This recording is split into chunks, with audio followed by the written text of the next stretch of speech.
পাৰ্লাৰত থাকোঁতে হঠাতে হাজবেণ্ডে ফোন কৰি ক'লে যে আজি ৰাতিৰ কাৰণে মোলৈও ভাত ঘৰতে বনাবা। ময়ো ভাতটো ঘৰতে খাম। মই সুধিলোঁ কিহেৰে খাবা? তেওঁ ক'লে হোটেলত সদায় মাছ মাংস খাই খাই আমনি লাগিছে, আজি তুমি পনীৰ বনাবা। কেনেকৈ বনাম বুলি সুধিলোঁ, তেওঁ ক'লে তোমাৰ নিজৰ ষ্টাইলত বনাবা। হাজবেণ্ডৰ কথানো এতিয়া কেনেকৈ পেলাওঁ, সেয়েহে ঘৰ আহি পাই এয়া আৰম্ভ কৰিছোঁ পনীৰ বনাবলৈ। আজিকালি হাজবেণ্ডে ঘৰত ভাত খাবলৈ সময় নাপায়। ৰাতি যিহেতু হোটেল বন্ধ কৰি আহোঁতে দেৰি হয়, সেয়েহে তেওঁ ৰাতি ভাতকেইটা হোটেলতে খাই আহে।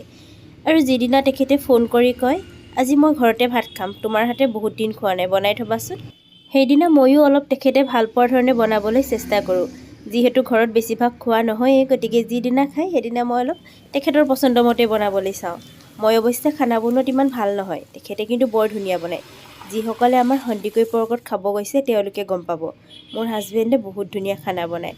আৰু সেয়েহে ময়ো আজিকালি অকণমান বনাবলৈ শিকি আছোঁ তেখেতৰ পৰা।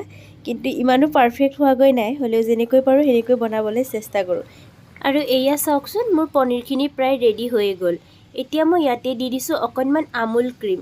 ক্ৰীমটো দি দিলে খাবলৈ মই বহুত ভাল পাওঁ, সেয়েহে পনীৰ বনালে মই প্ৰায় এনেকৈ ক্ৰীম দি দিওঁ।